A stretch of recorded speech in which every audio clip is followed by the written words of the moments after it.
Sizihasha ukusuka emzimkhulu we-SABC eAuckland Park eJohannesburg nazi ezithujileko zanakeza namhlanje.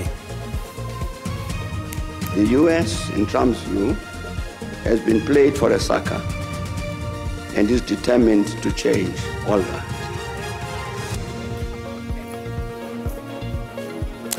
Umengameli walokhu uThabo Mbeki uthi bekuzobathusa bekubarare abalweli bechaphuluko esele baziyela kibo isemkhulu lokho kwenzeka phakathi kweSouth Africa neAmerica.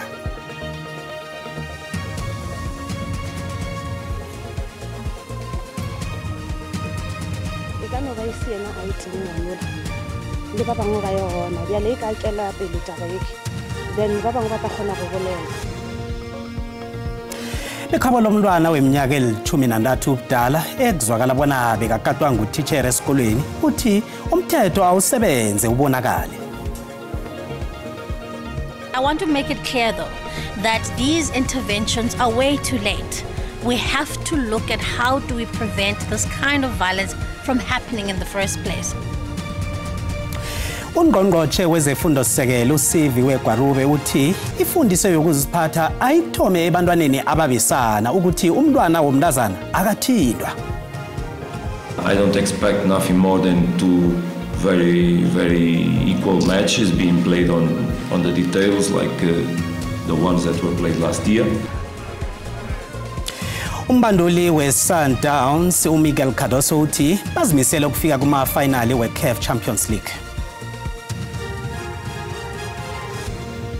Siyanamukela mbukele endabeni zesiNdebele kweSABC 1 akwande sitshaba sekosi.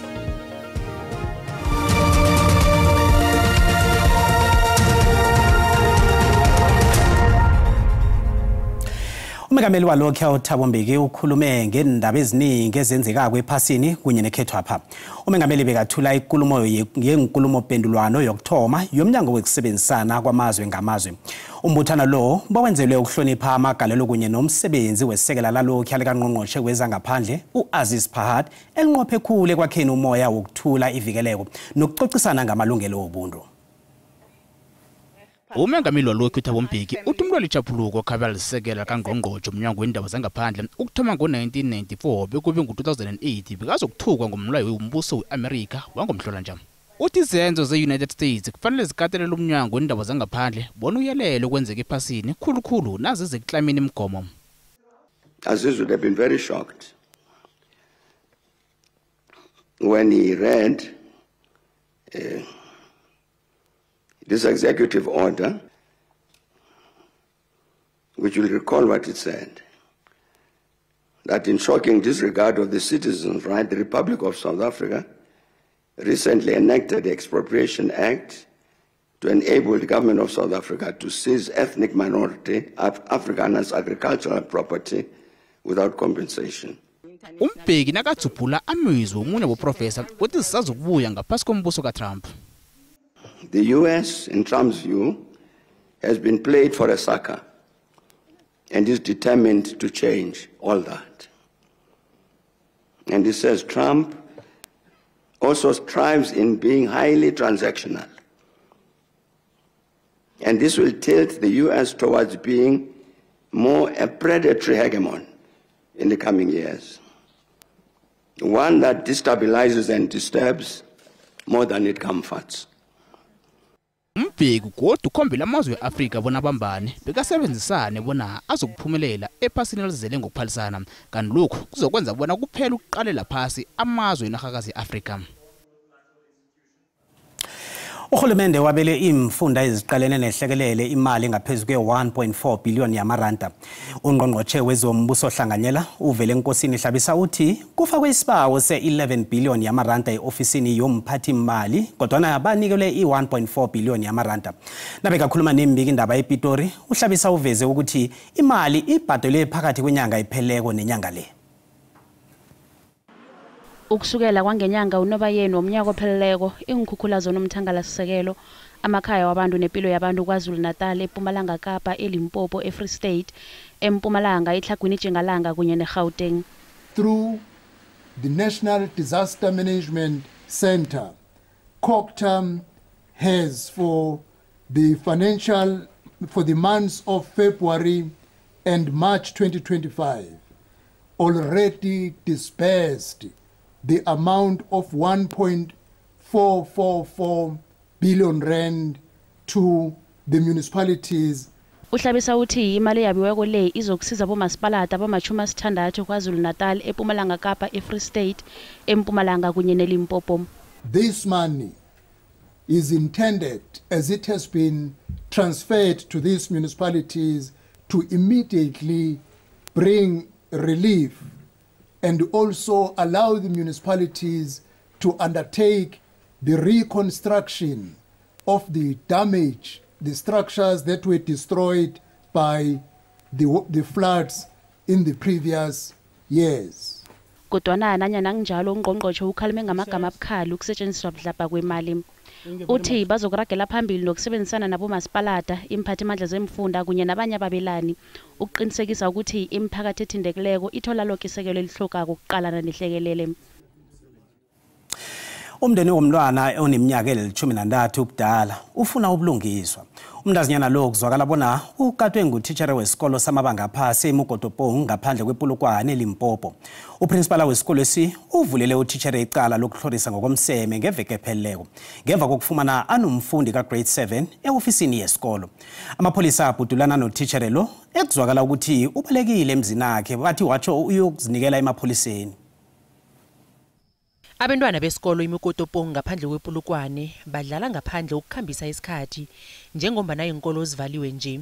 Umndeni lo uhlalele evalweni ngemva kokuthi umntazinyana abo weminyaka eli-13 ubudala agadwa amahlandla ambalwa ngutitsheri ejardeni yesikolo. Ngokutsho kwamapholisa umntwana lo ukade umnyaka opheleleko ngoSinyikhaba. Amapholisa athi sehlakalo sokugcina sokukadesi senzeke mhla amalanga alikhomba kuNtaka. Taba tsa rena di tshwara ke molao lesego la molao le bontshore le gona mo chiwana ebe chiwana e a tlholele ke molao. Ababelethi abanengi sele basaba ukubuyisela abantu ababesikolweni inkolo nazivulwa kwa iveke ezako. Wasanagane gore ntwa mohuto e ka tlhaga e kusha botlhoko bana ba shala ba go betjele monaganong le rena batswadi. Personally, ke kwatile ke kwa botlhoko ka gare ka ge ke bolela e ka no ba isiena a itene ngwanola le ba bangwe ba yona bjale e ka tswela pele taba yeke, then ba bangwe ba ta kgona go bolela because maybe I'm sure gore ba afraid go ke tsweletša. Imphathimandla zombuso ositjhaba zizwakalisa ukuthukwa ngensolo zokubana labo ekufanele kube ngibo abavikela abantwana kuba ngibo abakhahlumezako. Rena re le boetapele re kwa botlhoko kudu ka re ebile a re sure a re tsebe gore ke bana ba kaya ba eleng gore ba ka ba le ka fase ga kgatelelo ya dilotšikiso ka mo sekolo ene a re tsebe gore ka ba kaya ba gore ba ka ba fihle ka gare ga taba jeo. Amapholisa athi asabhudulana notitshare kusola ukuthi ubalekile emzini akhe ngebatsho yokuthi uyozinikela emapholiseni. Preliminary investigation reveals that the 13-year-old female learner was allegedly raped several times since November 2024 until the 7th of March 2025. A case of rape was therefore registered for further investigation. Esehlakalweni esihlukileko uyokuvela ngaphambi kwekhotho yebilabila utitshare osola ngokukata. Ungqongqotjhe wezefundo sisekelo uSiviwe Gwarube ugandelele indima eqhakathekileko yokufundisa abesana abasakhulako ukuhlonipha nokuphatha kuhle abantu bengubo ukusukela ebuncanini. Ungqongqotjhe bekakhuluma lokhu eKingswood College lapha bekukhunjulwa khona uInene Mkhwetyana emakhanda eMpumalanga Kapa. Isikhumbuzo lesi sithwele ingikhumbuzo zokubulawa ngesihluku komfundi weUCT eminyakeni ezithandathu edluleko ekwathinta iSouth Africa yonke. Ukulwisana nokukhahlumezana ngokobulili kuragela phambili nokuba indaba mraro ilizwe lekhetheli eliqalene nawo kanti nembalobalo ezibabazekako ziyakufakazela lokho. Imbiko iveza ukuthi qobe emzuzwini eli-12 kukatwa umuntu wengubo kanti kubikwe amacala adlula ku-106,000 athinta abantwana eminyakeni esithandathu edluleko. South Africa has one of the highest levels of femicide rates in the world. Too many women never get to walk across that graduation stage, enter a workplace, pursue their dreams, not because they are not capable, but because their lives are stolen from them by men who feel they have the right to their bodies and indeed their lives. Ikulumo kaGahube ilandela indaba yomntazinyana weminyaka elikhomba obudala esikinye iSouth Africa nephasi lonke ngokukata kwakhe esikoleni esizijameleko esiseMatatiele eMpumalanga Kapa. We've escalated the matter up with Minister Mchunu in order for the matter to be expedited and the investigation to be expedited. But I want to make it clear, though, that these interventions are way too late. We have to look at how do we prevent this kind of violence from happening in the first place. When we're calling for justice, it's already too late. uGahube uthi akufundiswe abantwana ababesana basesebancane ngokuhlonipha abantu bengubo. Our role specifically, it's to fight against GBV. When we put ourselves in the way of that, when we come out here and we speak towards the entire country, that's our role. That's our role, to fight against GBV. All good to kind of prepare young women to go into the real world and to be able to protect themselves. But what's better to me is to educate the young men so that the world isn't really a place where women feel that they need to protect themselves. Now we've perpetuated this habit of dealing with issues in physical ways. So I think from a young age, since we are still malleable and we can still grow out of habits, we can learn to create relationships out of communication. Emndenini kaUyinene ingikhumbuzo ezifana nalezi zenza bona angakhe angakhohlweka umntwana wabo kanti ngakelinye ihlangothi zisiza iSouth Africa ukwakha ilizwe eliphephileko labo mama nabantwana. The legacy that Uyinene left is that of fearlessness. That's number one, for every girl to not be fearful. That she did show us that when she fought until she took her last breath. Is that of fearlessness? Is that of being who you are? You know, we encourage girls to not allow fear to take over to an extent that they can't be themselves. Unoma Mkhwetshana ongunina lika Uyinene uthindele nomndeni womntazinyana weMatatiele okatiweko bewanikela ngesekelo lokuThoba umkhumbulo simahla. Siba kuncancabeza ungqongqoshe wezefundo sekelo nguSiviwe Gwarube ingasi Gwarube asifake nazo. Ungqongqoshe wezemisebenzi nokuqatsha uNomakhosazana Math unikele ngamakontraka engikhampanini umnyango wakhe usebenzisana nazo ekulindeleke ukuthi anikele ngamakhonofundo ay-96,000 abafuna umsebenzi ehlelweni labo lomnyango lo i-Labour Activation Program elethulwe ngomnyaka opheleko. Labo abafuna umsebenzi bebasesikhundleni yezemidlalo eMbombela eMpumalanga ukuyokubuyekeza imininingwana yabo ehlelweni lezemisebenzi emnyangweni lo nokuyokuhlangana nalabo abahlangane nabaqatshe babo. Abantu abangasebenziko baphume ngobuningi babo babuthana etatawini lezemidlalo eMbombela ngethemba lokuthola imisebenzi.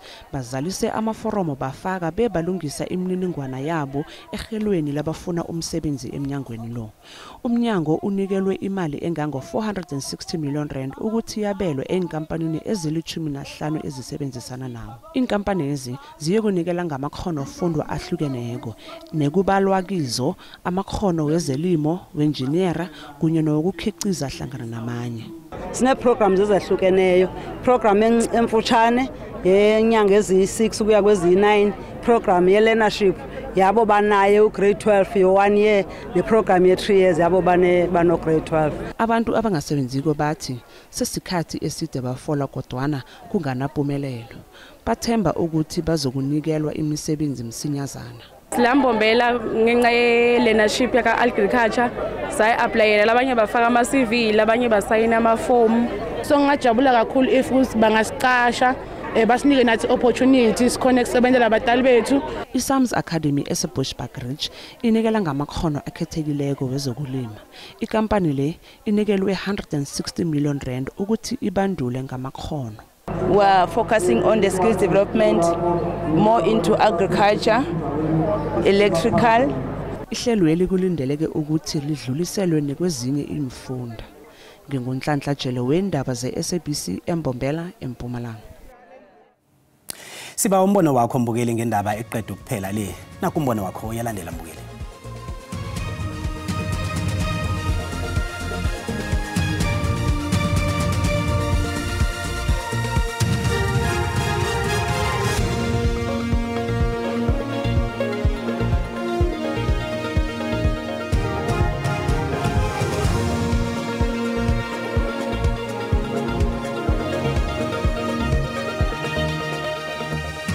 engakhamba kunjalo kukhombisa kona ukuthi sesekujeniwe manje akhethanga ukuthi yiphi ihlangano seyizobonakala lapha ezikhampanini ke ngokuba zona zisebenzisa kanjani lokho kuzokwenza ukuthi abantu abaningi babe nelwazi lezembereko nakathola umbereko kube uyawazi ufundele bangabi nokukhwabanisa sesikere yabonyana kunabantu esele babereka ngaphandle kokuletha imfanelo zabo bazayityalo mali imsasazi leyo bengadalanga naloo mithuba yemisebenzi njengaloku sazi ukuthi imisebenzi sekumadolo nzima ukuthi siyithole manje ngiyacabanga imizamo yakhe izoba impumelelo ngicabanga ukuthi into enhle nedinga ukushayela ihlombe ezokuphathisa umsebenzi kusenini anikele ngemisebenzi emingaka esikhathini samanje wemisebenzi yakhe ukuthi indlela ethu ngicabanga ukuthi ke abantu abazothola abafanelekile nabawaziyo umsebenzi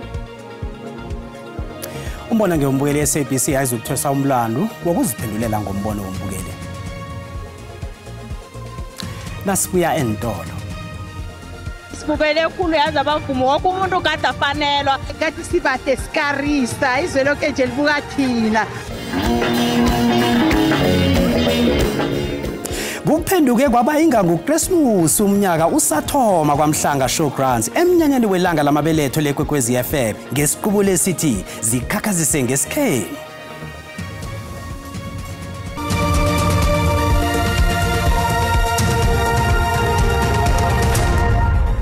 Sisaraka nendaba lapha mbukeli nazikuphundileko uyazithola ku YouTube, SABC Plus, TikTok, X na ku Facebook. Asirage nazo. Abaphathi be-SABC eMpumalanga bathi amahlelo okuthuthukisa ubukhwari umvumo wesintu zevakatshobukelo asiza kakhulu ukufukula umnotho wemakhaya. Igama elinjalo balikhuphe ngokuhlanganyela nomasipalata weThembisileyani ebekungabanye bababelani emnyanyeni wokugidinga iminyaka ema-42 kwasungulwa iKwekwezi FM. Umnyanya ubanjelwe kwaMhlanga Showgrounds ngesiqubulo esithi #zikhakhazise ngesikhenu. uMabhandi Mthombeni noComfort Masombuka bebalapho.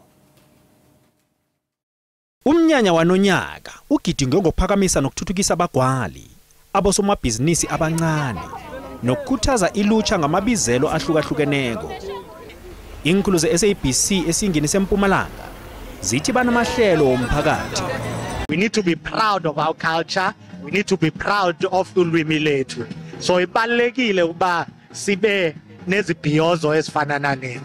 bezobukhwari namhlanje bathola ithuba bangalithola-tholiko okutsho ukuthi umnqopho omkhulu kuchiya konke esikwenzako sikuchiye khona ngaphakathi ethembisile sikuchiye emphakathini esiyisebenzelako ngombana thina bengeze saba litho ngaphandle komphakathi. Namhlanje kuphela isigaba sesabelomali sangomnyaka opheleleko. Umeyara kamasipalata weThembisile uthi basesenamahlelo okulekelela abantu abatsha emkhakheni wezobukhwari. Kwamanje sesibeke imali efana ne-5 million. Ukusebenzisa into esibiza ukuthi i-financial and non-financial assistant kakhulukazi ebantwini abayenza amabhizinisi achithiza izinto ezidingeka emphakathini. Abosomabhizinisi bangeqadi abanezisetshenziswa zempetsi bathi njengombana indaba yamanzi imraro ephasini zombelele umasipalata angalithwali ayedwa ijogi bakhona nabo ukulekelela umphakathi. Ngizama ukuthi masipala berekisana nabosomabhizinisi sinawo amahlelo wokuthi umphakathi singawuhelebha njani. Babukile abosomabhizinisi abasakhasayo. Usiza kakhulu ngoba nathi ngama-event asosikhona ukuza sithengise ngoba sibereke abana sosikhona uzokwenza umzulonyana. Angeke ngikhuluma amanga lo mbereko lo umuntu angawunyaza uburotho awa beyaba setafuleni abantwana bayakhula. Abaphathi beKwekwezi FM kunye nabaphathi bakamasipalata weThembisileyani local municipality khona lapha eMpumalanga bazimisele ukuthi ichebisano labo lisayokuraga godu nangomnyaka ozako ukunikela abantu abatsha nabantu abathengisako ukuthi bakhona ukungenisa uburotho etafuleni bafukulule umnotho wePumalanga kunye nevakatshobukelo endaweni zangaKwaNdebele bazimisele ukusebenzisana. Ngingumabhande Thombeni wendabeni ze-SABC kwaMhlanga Showground eMpumalanga. Nakusenjalo behanyazela imbali ekarisako yentshaba zonke kilomnyanya abavumi besikhethe bebalapho bakhwatha inoto kwaba manzi phasi.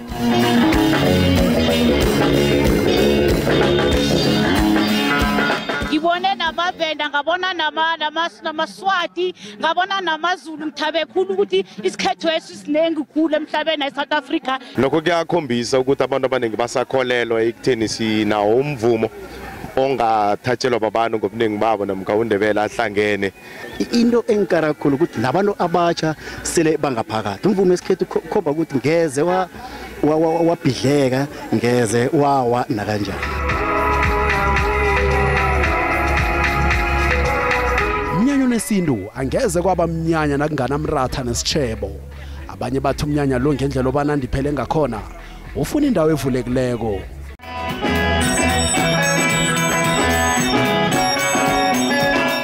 Sikale ukuthi ke mhlawumbe unyaka ozayo bangawusa endaweni engathi inendawo ekhudlwanyana abantu bakhona ukuthi ke bahlale banethezeleke mara kona okuningi kuhle khulu lapha. Yazi bekumnandi khulu ukuzikhakhazise kwamhlanga sithokoze khulu mani sibukele khulu yazi abavumi wonke umuntu kade afanelwa kathi sibahle sikarisa izwe lonke nje libuka thina mayisikhethu sihle sithokoze kangangani basilethela umnyanya omuhle khulu madoda yeyi umakhathi bengomela umakhathi nokhulu hayi Kwekwezi FM hayi.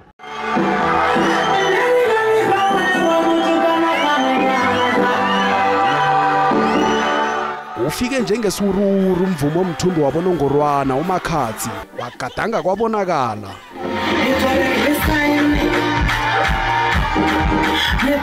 KwaNdebele, I think it's my second time, if not third time, but these 2 times which I came long time ago.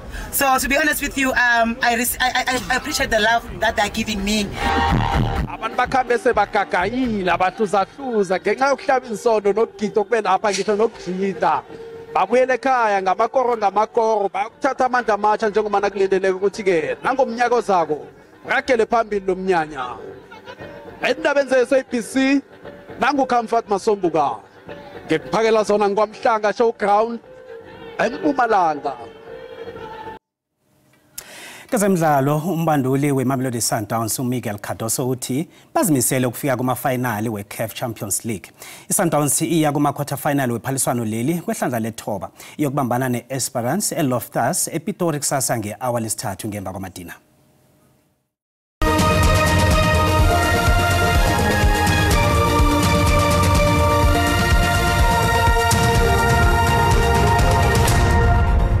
Ngemva kokugidinga okumnandi kangaka napho ubujamo bakho bezulu sibona lapha livale ngamafu ngale ngethingalanga inarha yeSouth Africa kanti amathuba atholakala nge-60% phakathi nenarha ukuthinga lapha esifundeni sangapha ngeGauteng kuya kezinye indawo namhlanje ebusuku esifundeni sangeMpumalanga chinge khulu eKZL ikungukele oyibonako kodwa ke i-60% leya ichinga nangale ke endaweni zangeGauteng imjijo eduma kumbi kilezi ndawo lapho ubona khona umbala osarulana sizokusuduka ukwazi ubona ukuthi kanjani amazinga okuchisa kusasa iGauteng ipholile ngezinye indawo ezifana neFerreneging ukuthi kezinye ke ezinengi kufuthumele njengalapha ePitori neBronkhorstspruit nge-25 Limpopo ibonakala ifuthumele kizo zonke indawo ePhalaburwa Thohoyandou neMusina khona ke kuyachisa sibona lapha ke esifundeni saKwaZulu Natal kufuthumele endaweni ezinengi phole lapha eKokstad nge-23 ukuthi ke kezinye indawo kuyachisa iPumalanga Kapa ifuthumele lapha endaweni yeMthatha kanti ke eWillow eGqeberha sibona lapha lipholile liye ngokuba makhaza lapha kezinye indawo iWestern Cape ibonakala ifuthumele kwezinye indawo lapha eCape Town lipholile nge-22 kanti ke esifundeni sangaleke ngeNorthern Cape siyabona ke ukuthi kufuthumele kuya ngokuchisa lapha eUppington kwaphela nge-30 degrees Celsius iFreystata ibonakala ke nayo ke ifuthumele iphole lapha eBloemfontein nge-22 sibona lapha ke isifunda sangale ngeNorthwest endaweni eziningi nakhona ke kufuthumele siba ukubona kodwa ngesikhathi esilandelako Dido